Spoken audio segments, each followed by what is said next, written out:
आज हम jet stream के विभिन्न पक्षों पर चर्चा करेंगे। Today I will talk about different aspects of jet streams like it's naming, characteristic features, types, causes of its origin, the jet stream cycles, and its impact on weather conditions.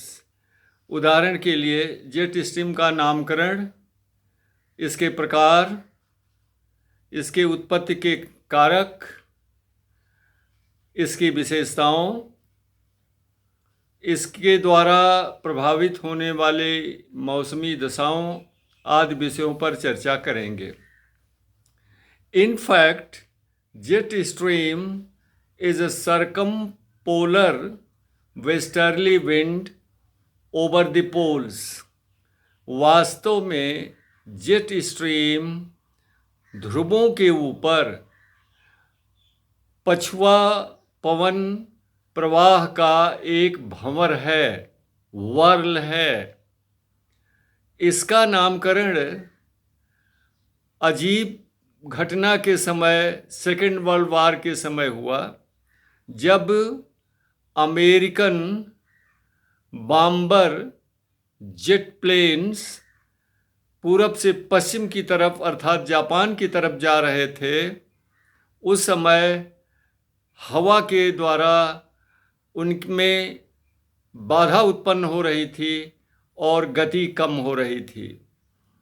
The naming of jet stream is a very interesting incident. During Second World War, the American bomber jet planes were flying from east to west towards Japan, and the pilot found obstruction in flying the planes, and there was marked reduction in the speed. जबकि वापसी में यानी पश्चिम से पूरब आने पर इस तरह की बाधा नहीं थी और प्लेन की गति में काफ़ी वृद्धि हो गई। While returning to America from west to east, there was no obstruction, rather there was acceleration of speed of the bomber aircraft, jet aircraft. बाद में अध्ययन करने के बाद, खोज करने के बाद पता चला कि ऊपरी क्षोभ मंडल में पश्चिम से पूर्व दिशा में प्रबल पवन संचार होता है। Later on, detailed investigation and observation revealed the fact there was very strong westerly wind in the upper troposphere. और इस वायु के कारण जेट विमान की गति में अंतर आ रहा था। And this strong wind caused differences in the speed of jet planes. इसी के आधार पर इसका नामकरण जेट स्ट्रीम रखा गया। That's why the name of this upper tropospheric westerly wind was named jet stream. अब जेट स्ट्रीम जो होती है वो ध्रुवों के ऊपर प्रवाहित होती है 7.5 किलोमीटर से लेकर 14 किलोमीटर की ऊंचाई पर, और इसका भूमध्य रेखा की ओर विस्तार मौसम के अनुसार घटता बढ़ता रहता है। The jet stream blows at the height of 7.5 kilometers to 14 kilometers, and there is fluctuation in its extent from from poles towards equator according to variations, changes in seasons. उदाहरण के लिए शीत ऋतु में जेट स्ट्रीम का अधिकतम विस्तार यानी 20 अंश उत्तरी अक्षांश तक हो जाता है। There is a maximum extent of jet stream from poles to the 20th degree north latitudes in the northern hemisphere. और ग्रीष्मकाल में इसका विस्तार उत्तर की ओर खिसक जाता है, कम हो जाता है। And the jet stream retreats northward during summer season. दूसरी बात है कि शीत ऋतु में जेट स्ट्रीम अत्यधिक प्रबल हो जाती है और इसकी वायु की गति ग्रीष्मकालीन गति से दुगनी हो जाती है। Secondly, the jet stream become very very strong during winter season and the wind speed becomes twice to that of summer season. और अब हम देखते हैं कि इस जेट स्ट्रीम की विड्थ क्या होती है।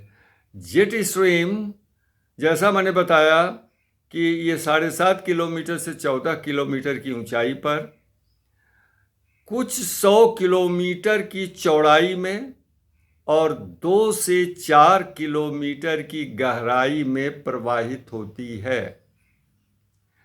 अब ये देखना है कि इस जेट स्ट्रीम का जनन कैसे होता है।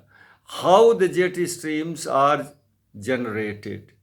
There are 3 basic factors which are responsible for the genesis of jet stream.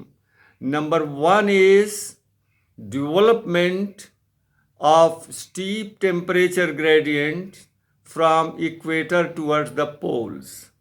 Number 2, development of high pressure over the globe. Number 3, genesis of circumpolar whirl in the upper troposphere caused by upper tropospheric cyclonic circulation or low pressure. अब ये देखना है कि jet stream की उत्पत्ति कैसे होती है। इसकी उत्पत्ति के लिए 3 प्रमुख कारक हैं। नंबर 1, भूमध्य रेखा से ध्रुवों की ओर तीव्र तापीय प्रवणता। नंबर 2, ध्रुवों के ऊपर उच्च वायुदाब का निर्माण। नंबर 3, ध्रुवों के ऊपर परिध्रुवीय पवन भंवर का निर्माण, जो कि ऊपरी क्षोभ मंडल के लो प्रेशर के कारण विकसित हो जाता है। अब ये जो हवाएं हैं, जेट स्ट्रीम हैं, ये जब सीधी गति में चलती हैं, सीधी दिशा में चलती हैं, तो इनका मौसम पर कोई खास प्रभाव नहीं होता है। लेकिन निर्माण के बाद धीरे धीरे इनके मार्ग में वक्राकार मार्ग होता जाता है। Slowly and slowly the jet streams follow sinuous courses, और सीधे मार्ग से लेकर के मेंडरिंग कोर्स तक की जो समय की अवधि होती है जिसमें पूर्ण होता है, उसको हम इंडेक्स साइकिल कहते हैं। The total period of time from the straight path to its meandering path is called index cycle. और ये 4 अवस्थाओं में परिपूर्ण होता है। The index cycle is completed in 4 stages. Number 1 stage में जेट स्ट्रीम सीधी रेखा में प्रवाहित होती है, लेकिन जैसे जैसे समय आगे बढ़ता है इसका मार्ग वक्र होता जाता है। In the first stage there is a straight path followed by the jet stream, but with the march of time it follows sinuous path। और 3rd स्टेज में आते आते इसका मार्ग जो है, प्रवाह मार्ग जो होता है, पूर्ण रूप से विसर्पित हो जाता है। It follows complete meandering path of its flow in the 3rd stage, और इसे कहते हैं रासबी वेव्स। रासबी महोदय के आधार पर इसको हम रासबी लहर भी कहते हैं।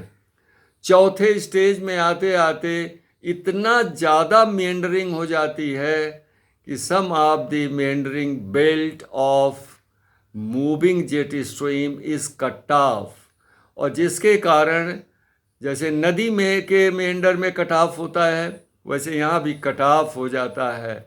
और ये जो कट ऑफ पोर्शन है जेट स्ट्रीम का, इसमें दो तरह का पवन संचरण होता है, एक चक्रवाती होता है और ऊंचाई पर प्रतिचक्रवाती होता है। Cyclonic pattern system of air circulation and anti cyclonic.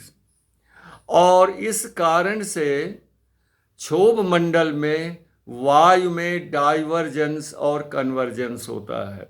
इस कारण से क्षोभ मंडल में वायु का अपसरण और अभिसरण होता है, जिसके कारण चक्रवाती और प्रतिचक्रवाती दशाएं विकसित होती हैं।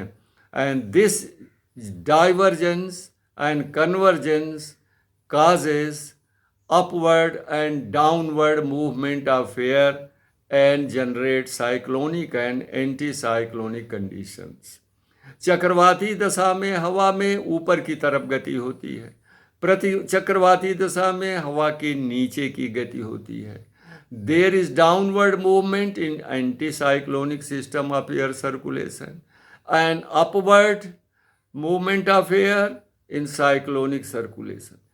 परिणाम ऊपरीमुखी ऊपर की ओर गति होने के कारण स्ट्रेटोस्फीयर और ट्रोपोस्फीयर की हवाओं में मिश्रण ज़्यादा हो जाता है, और ये अपवर्ड जो मूवमेंट होता है ऊपर की तरफ जो होती है वो ट्रोपोस्फीयर से पोल्यूटेंट्स को लेके स्ट्रेटोस्फीयर में पहुंच जाते हैं। जैसे कि ऊपर उठने वाली ये हवाएं ट्रोपोस्फीयर से प्रदूषक क्लोरोफ्लोरोकार्बन को स्ट्रेटोस्फीयर में पहुंचा देते हैं, जिसके कारण ओजोन में क्षरण होता है।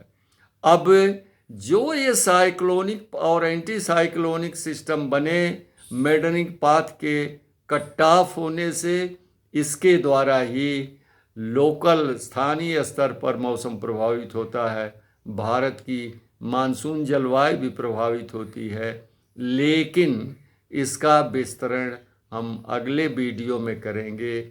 आज इसमें बस इतना ही। ध्यानपूर्वक सुनने के लिए आपको धन्यवाद। Thank you very much for giving me patient hearing.